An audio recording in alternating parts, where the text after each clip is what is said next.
மனுஷனா பிறந்த எல்லாருமே வாழ்க்கையில ஏதோ ஒரு கட்டத்துல அவங்களுக்கான வாழ்க்கை பாடத்தை அவங்கவங்க கத்துப்பாங்க. வாழ்க்கையில ஒவ்வொரு மனுஷனுக்குமே ஒரு டஃப் டைம் அப்படின்றது வரும். சிலருக்கு அது நிறைய டஃப் டைம்ஸா கூட வரலாம். ஆனா அந்த மாதிரி வர டஃப் டைம்ஸ் மட்டும்தான் அந்த மனுஷனை ஒரு நல்ல மனுஷனாவும் மாத்தும்.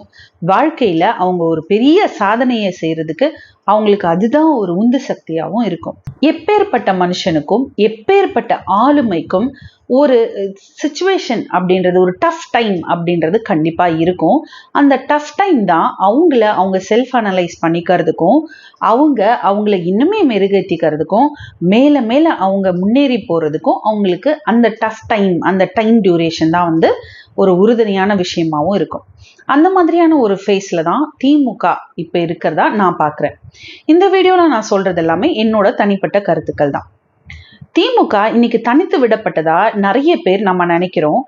நிறைய பேர் சொல்றதையும் நம்ம கேட்கிறோம். அவ்வளவுதான், திமுக முடிஞ்சிருச்சு இதோட. அது கூட்டணி கட்சிகள் தான் அதோட பலமே. இப்ப கூட்டணி கட்சிகளே எல்லாரும் போயிட்டாங்க. அதனால திமுக இனிமே தனித்து தான் நிக்கணும். தனித்து விடப்பட்டிருக்கு. திமுக இப்ப எந்த பலமுமே இல்லாம இருக்கு அப்படின்னு சொல்லி நிறைய பேர் சொல்றத நம்ம பாக்குறோம். ஒரு ஆளுமை அப்படின்றது நம்ம கூட யார் இருக்காங்க அப்படின்றத பொறுத்து அமையும் அப்படின்றதுல எனக்கு மாற்று கருத்து இல்லை. ஆனா அந்த ஆளுமைக்கு, அந்த ஒரு பர்டிகுலரான ஒரு வலிமை பொருந்திய ஒரு ஆளுமைக்கு ஒரு டஃப் டைம் அப்படின்னு வரும்போது அவங்க ஒரு தோல்வியை தழுவும் போதுதான், அதுவும் மிகப்பெரிய தோல்வி, எதிர்பார்க்காத ஒரு தோல்வி, அந்த மாதிரியான ஒரு தோல்வியை அவங்க தழுவும் போது மட்டும்தான் அவங்க கூட இருந்தவங்க யாரு, நம்மளை சுத்தி இருக்கிறவங்க. இப்போ நம்ம லைஃப்லயே வச்சுக்கோங்களேன், நமக்கு ஒரு கஷ்டமான சுச்சுவேஷன் வரும்போது, நம்ம நல்லா இருந்திருப்போம், நம்ம செழிப்பா இருந்திருப்போம், அந்த டைம்லலாம் நம்ம கூட நிறைய பேர் இருந்திருப்பாங்க. அவங்க எல்லாருமே நம்மளை ரொம்ப புகழ்ந்து பேசியிருப்பாங்க, நம்ம கூட ரொம்ப சந்தோஷமா இருந்திருப்பாங்க. ஆஹா ஓஹோ, உன்ன மாதிரி ஒரு ஆள் உண்டா, உன்ன மாதிரி யாராவது இருக்காங்களா அப்படிலாம் பேசியிருப்பாங்க. இதே நம்ம நம்ம நம்ம கிட்ட இருந்த எல்லாமே அழிஞ்சு போய் நம்ம டோட்டலா ஒண்ணுமே இல்லை, நிர்கதியா நிக்கிறோம், நமக்கு ஒண்ணுமே இல்லாம நிராயுதபாணியா நிக்கிறோம் அப்படின்ற இடத்துலதான் நம்ம கூட இருந்தவங்கள 100 பேர் இருந்திருந்தாலும் அதுல 10 பேர் மட்டும்தான் நமக்கானவங்களா நிற்பாங்க. மத்த எல்லாருமே நம்ம கிட்ட சுயநலமா இருந்தவங்களா தான் இருப்பாங்க. அப்போ அந்த மாதிரியான டைம்ஸ் தான் நம்மளுக்கு நம்ம கூட இருக்கிறவங்க யாரு, பசுத்தோல் பூத்திய புலி யாரு, ஆடு மாதிரி வேஷம் போட்ட நரியெல்லாம் யாரு அப்படின்றத அந்த மாதிரி டைம்ஸ் தான் நம்மளுக்கு காட்டி கொடுக்கும். அததான் இப்ப திமுகவுக்கும் நடக்கிறதா நான் பாக்குறேன். திமுக மேல சில விஷயங்கள், சில தவறுகள் இருக்கு. இந்த மாதிரியான ஒரு விஷயத்தை ஃபேஸ் பண்றதுக்கு திமுக சைட்ல இருந்து சில தவறுகள் இருக்கு. நான் அது என்னென்ன அப்படின்றத நான் ஒன்னொன்னா சொல்றேன். திமுகவோட இந்த தேர்தல்ல திமுக தோல்வியை தழுவினதுக்கு, இவ்வளோ பெரிய ஒரு தோல்வியை, எதிர்பார்க்காத ஒரு தோல்வியை தழுவினதுக்கு காரணங்களா நான் பார்க்கறதுல முதல் விஷயம் அப்படின்னு பார்த்தா, நாம நிறைய நல்ல விஷயங்கள் பண்ணியிருக்கோம், நிறைய நலத்திட்டங்கள் நம்ம கொடுத்துருக்கோம். அந்த நலத்திட்டங்கள் எல்லாமே மக்களுக்கு போய் சேர்ந்திருக்கு. அதனால மக்கள் நமக்கு தான் ஓட்டு போடுவாங்க. மக்கள் அதையெல்லாம் நினைச்சு பார்ப்பாங்க. மக்களுக்கு உதவியா நம்ம இருக்கோம், மக்கள் சைட்ல தான் நம்ம இருக்கோன்றத அவங்களுக்கு தெரியும். நம்ம மக்களை நாம நம்பலன்னா இப்படி, இந்த மாதிரியான கான்செப்டுக்குள்ள ரொம்ப தீவிரமா திமுக இருந்ததுதான் காரணம், முதல் காரணமா நான் பாக்குறேன். ஏன் இதை நான் முதல் காரணமா பாக்குறேன் அப்படின்னா, நாம சோசியல் மீடியால நடக்கிற விஷயங்கள் இதெல்லாம் சோசியல் மீடியா தான். நம்மளை சுத்தி ஒரு விஷயம் நடந்துகிட்டே இருக்கு, நாம அதை பெரிய விஷயமா நினைக்கல.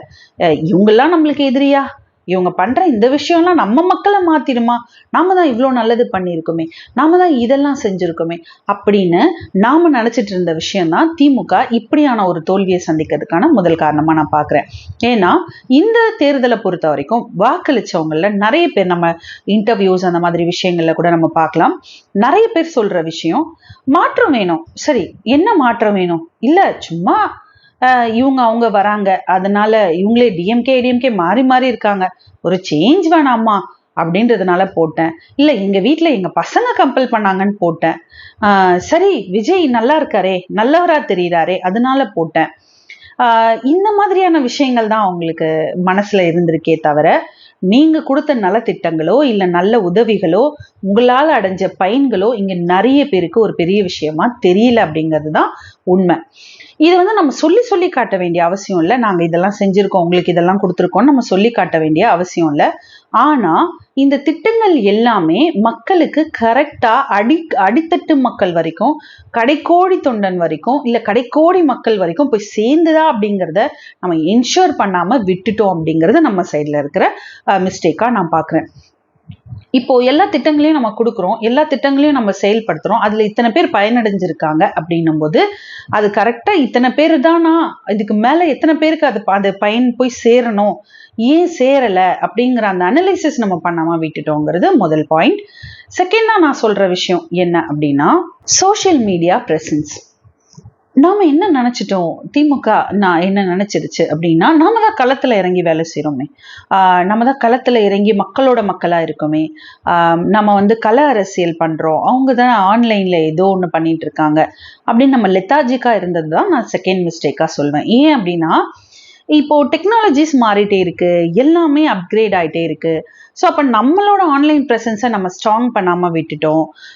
நாம் என்னெல்லாம் பண்ணியிருக்கோம், என்ன விஷயங்கள்லாம் நம்ம கொண்டு வந்திருக்கோம், எப்படிலாம் நம்ம பண்ணியிருக்கோன்றது நம்ம ரீச் பண்ண ட்ரை பண்ணோம். பட் அது பத்தாது. நம்ம பெருசாக அதை ரீச் பண்ணியிருக்கணும். பெரிய க்ரௌடுக்கு அது போய் சேரலை அப்படிங்கிறது என்னோட பாயிண்ட். இதுதான் நான் சொல்ல வர செகண்ட் பாயிண்ட். அப்போ நம்ம ஆன்லைன் ப்ரெசன்ஸை நம்ம அதிகப்படுத்தி இருக்கணும். இன்னும் சென்று சேர வேண்டிய மக்களுக்கு ப்ராப்பரா நிறைய பேருக்கு இது போய் சேர வேண்டிய இடத்துல சேரல அப்படின்றது ரெண்டாவது பாயிண்ட். மூணாவது பாயிண்டா நான் பாக்குற விஷயம் என்னன்னா, மக்களோட குறைகள் என்ன அப்படின்றத நாம அந்தந்த இடத்துலயே நின்று பார்த்து, நம்ம முகாம்கள் அமைக்கிறோம், கலெக்டர் கிட்ட மனு கொடுக்கறதெல்லாம் இருக்கு, குறை தீர்ப்பு முகாம்லாம் நடக்குது. ஆனா அதெல்லாமே முறையா நடக்குதா, முறையா அது எல்லாமே போகுதா, போய் சேருதா, இதையெல்லாம் தான் நான் அனலைஸ் பண்ணாம விட்டுட்டோம் அப்படின்றதுதான் நான் மூணாவது பாயிண்டா நான் சொல்வேன். ஏன்னா மக்களுக்கு ஒரு அதிருப்தி இருந்தது அப்படின்றது ஒரு நம்ம ஏத்துக்க வேண்டிய ஒரு உண்மையா நான் பாக்குறேன். ஏன் அப்படின்னா, அந்த மக்கள்ல நானும் இருக்கிறதுனால.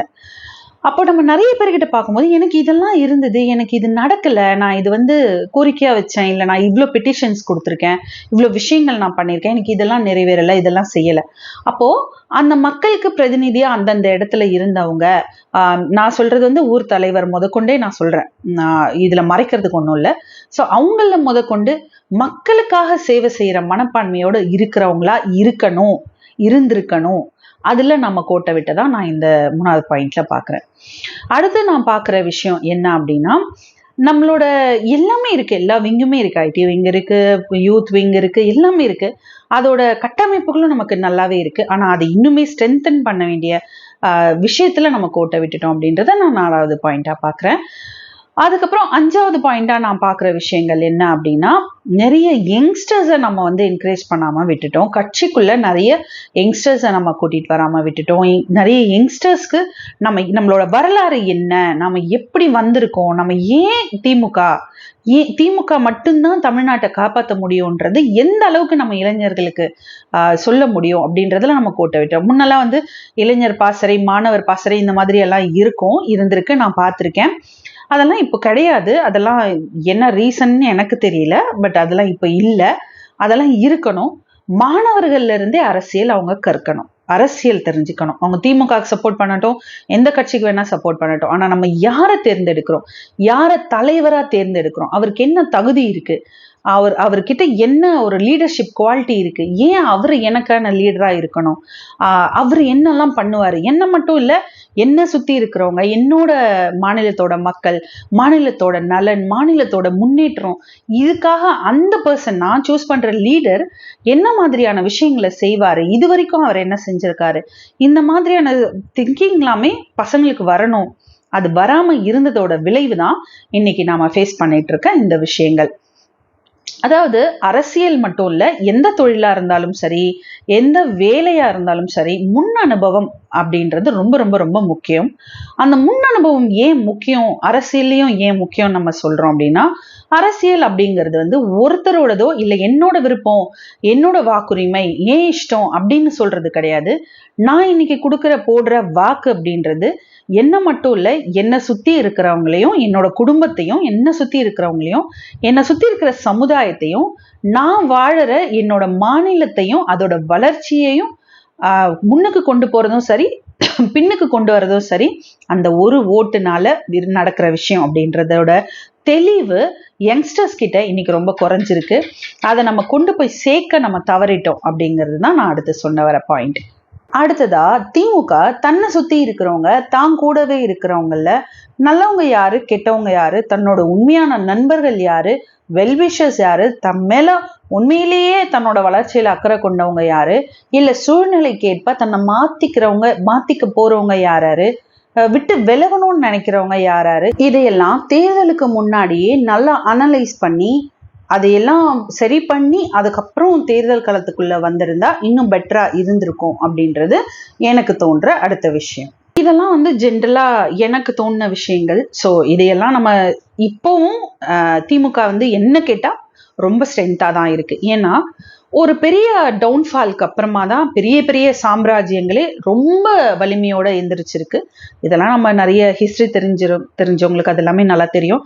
ஏன் நம்ம லைஃப்லயே கூட வச்சுக்கோங்களேன், நமக்கு ஒரு கஷ்டம் வரும்போது, ஒரு டவுன்ஃபால் வரும்போது அதுக்கு அடுத்து நம்ம மீண்டு வருவோம்ல, மீண்டு வேற ஒரு வெர்ஷன்ல வருவோம்ல,